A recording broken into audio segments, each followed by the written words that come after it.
Hoy te saludamos desde un país supremamente fuerte y resiliente que ha sido casi ocupado muchísimas veces por países como Japón, Francia, Mongolia, China, y a todos ha logrado sacarlos día uno. Hoy vamos a viajar hasta una época donde los helicópteros, las armas, las bombas nos anunciaban una de las guerras más devastadoras del mundo.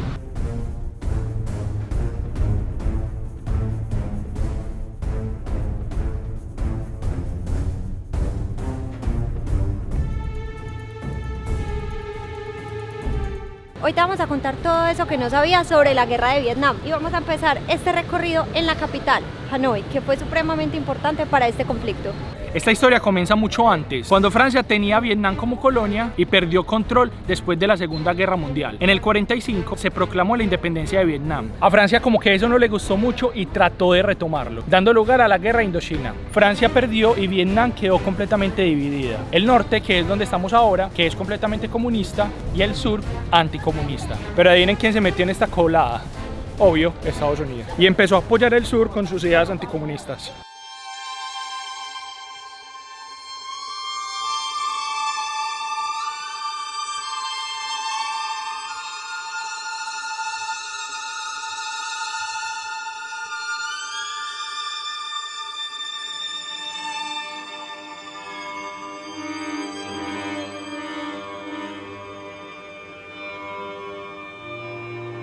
Hay que tener algo muy en cuenta, y es que la idea era que por 2 años el país quedara dividido, en el sur completamente capitalista y en el norte completamente comunista, esperando unas votaciones que se iban a hacer para que el país decidiera realmente cuál iba a ser el camino a tomar. ¿Qué pasó? Que Ho Chi Minh, que era el líder máximo del comunismo en este país, estaba cogiendo tanta fuerza que Estados Unidos no iba a permitir que esto sucediera.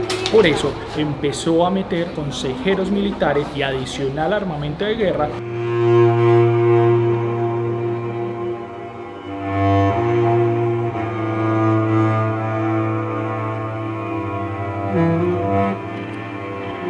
Empezamos esta historia en Hanoi y no es casualidad, en realidad es porque es el verdadero símbolo de resistencia de Vietnam. Tras ser la ciudad donde se movía todo ese tema comunista y que estaba peleando contra Estados Unidos, se pueden imaginar todo tipo de ataques aéreos, terrestres y de todo tipo militar que casi acaban con esta ciudad por completo, pero ellos nunca desfallecieron. Hablando de ataques aéreos, definitivamente tenemos que hablar de cómo las personas de Vietnam, aprovechando las propiedades del suelo, empezaron a hacer cuevas para protegerse.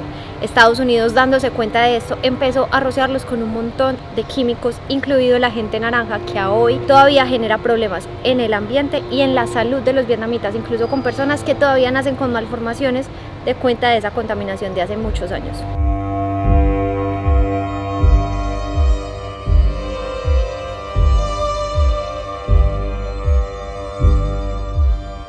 Hay algo que se debe tener en cuenta, y es que al día de hoy en muchas zonas de este país no se puede realizar senderismo sin un guía.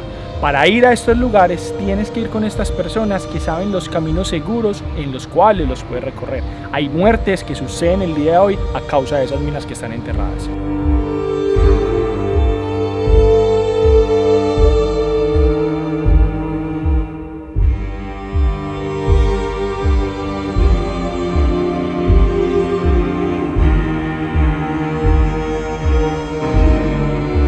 Conocimiento profundo del terreno y psicología de terror fue lo que hizo que los estadounidenses empezaran a verdaderamente entender el poder de Vietnam. Estamos hablando de que ellos, por ejemplo, a veces caían por puentes que eran falsos, por piso que tenía abajo una trampa y se veía más o menos así, y los estadounidenses empezaron a tener un terror que no habían tenido nunca, porque ya sus avanzadas no eran con toda la determinación, sino con un sigilo extremo de nunca saber si era el próximo lugar donde iban a caer en una trampa vietnamita. Este terror psicológico fue algo que no se había visto nunca en ninguna otra guerra, e incluso al día de hoy se sigue usando, porque las personas de Estados Unidos no podían creer ante lo que estaban. Incluso cuando las personas sobrevivían, los médicos decían: yo le puedo curar las heridas, pero realmente este trauma psicológico no lo puedo reversar. Estaban demasiado asustados y solo recordaban los gritos de sus compañeros militares cuando caían en este tipo de trampas y ya morían desgarrados de dolor.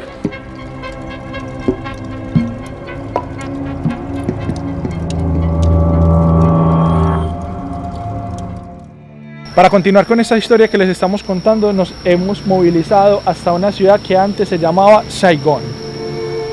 Este lugar queda en el sur, como ya lo saben, donde estábamos era en el norte, y en este lugar estaba la base donde apoyaba a Estados Unidos.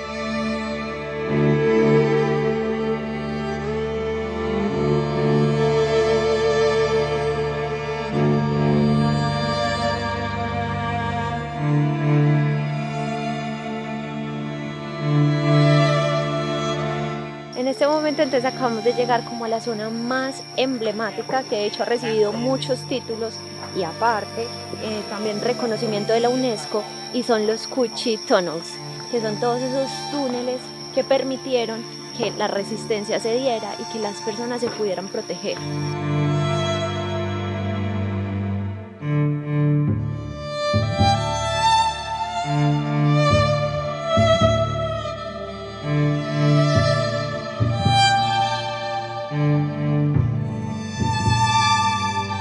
Creo que llegó el momento más esperado, que es empezar a conocer y recorrer los túneles. Vamos a ver qué tal, yo soy un poquito claustrofóbica.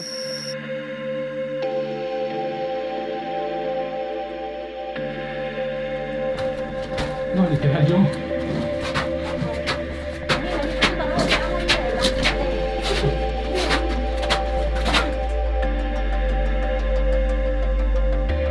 La cosa es que yo no.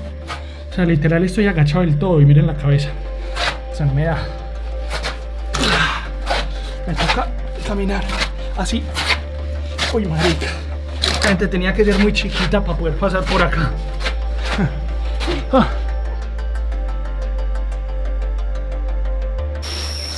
Acá donde ustedes están viendo hay una entrada. Esta es una de las entradas. ¿Ready? Step to let go inside to let go. Estas son las escalas. Uno de los dos tienen que entrar, amor, y yo no quepo. ¿Es quién le toca? A mí.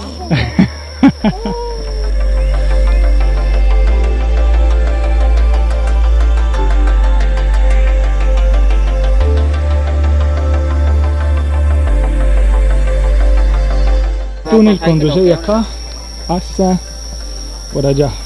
Bueno, así se ve esto. Me estoy cagando del susto, porque yo vi una noticia, alguien que se perdió, hay un niño acá hablando, me tiene nerviosa. Ay no, mira, pero es cortico ya.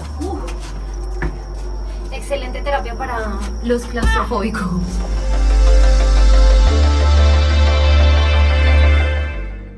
Dentro de todo el arsenal que tenía el ejército vietnamita, habían unas trampas que eran completamente hechas de mano, de bambú y de todo lo que le da a las tierras.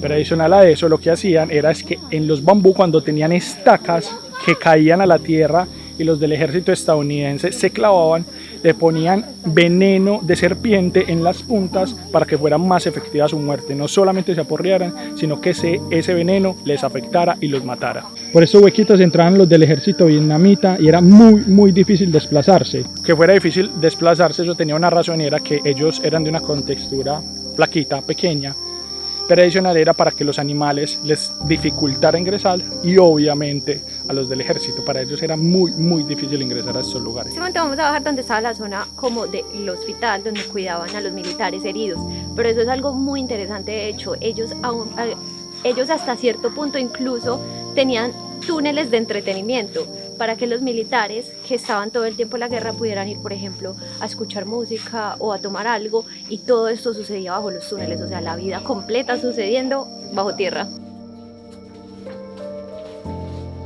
Algo muy importante es que esos túneles solo se hacían en 3 profundidades, o 3 metros bajo tierra, o de 4 a 8 metros bajo tierra, o 12. Solo existía una salida de emergencia, que era hacia el río Saigón. Hay algo muy especial, es que ellos crearon cocinas dentro de los túneles y solo salían por comida cada 7 o 8 días. Pero había un problema, y era cómo sacar el humo de estos lugares, que es completamente cerrado. Se crearon un sistema por niveles, donde al finalizar el nivel para salir afuera a la zona externa, no existía el humo, porque se iba desapareciendo en cada uno de los niveles hasta llegar a la atmósfera. Era muy complicado hacerlo, y lo diseñaron y es una de las cosas más difíciles para esa época podérsela inventar, y así el enemigo, que eran los americanos, no podían descubrirlos. De hecho, solamente se tenían que preocupar por comida, porque crearon pozos debajo de la tierra donde sacaban absolutamente todo el agua que consumían por dentro de los túneles. Para que hagan cuentas en su cabeza, me tocó salirme de uno de los túneles porque no cabía. Yo mido 1,88, 1,90, literal no cabía. O sea, si cabía tenía que estar súper agachado. Imagínense en esos Marines, esa gente del ejército americano, para entrar en esos túneles. Creo que era completamente imposible. Imposible y muy difícil con armamento, con cosas pesadas.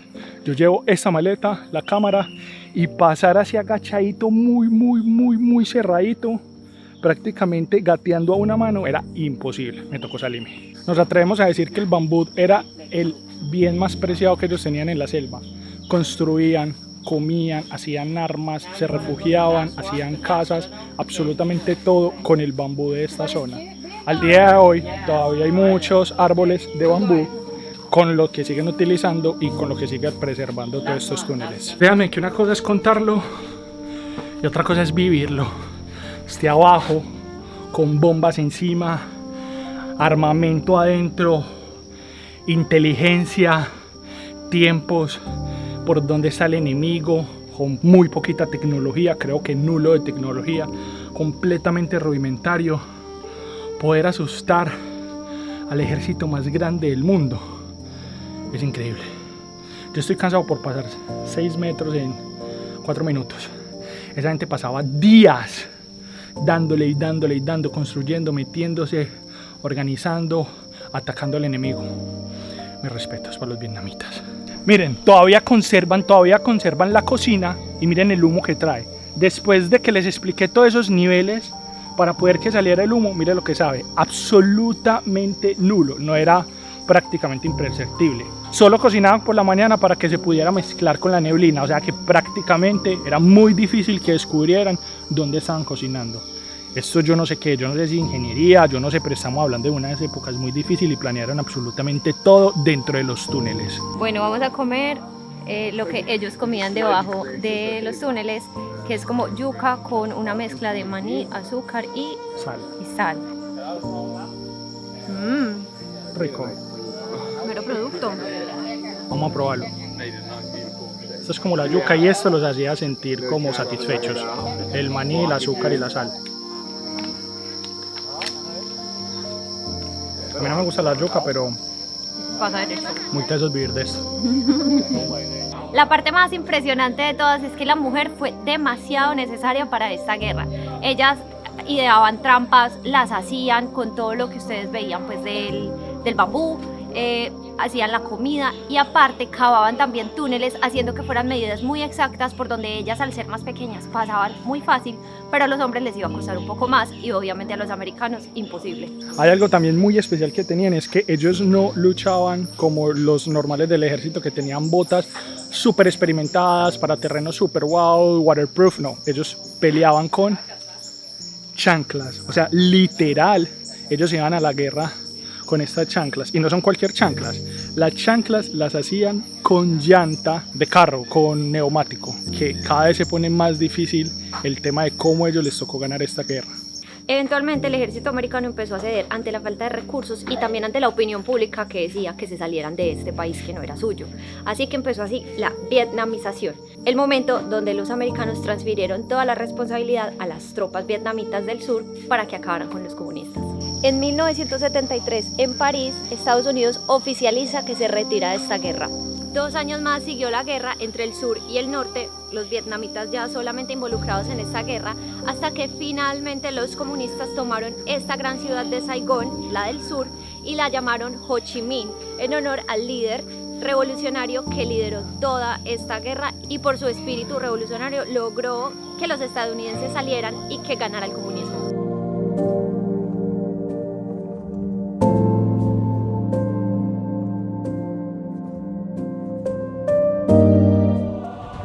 Obviamente vamos a ver la experiencia completa.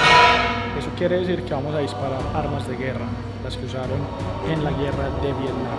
Yo no sé armas, pero aquí hay una K-47, una K-63, una que no tiene nombre, una Aran M1, una M16, una M60 y una M30.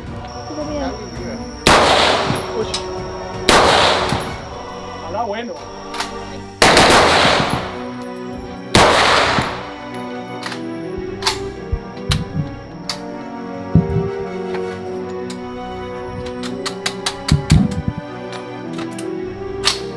¿Cómo serán de viejas estas armas que se les quedan encañonadas las balas?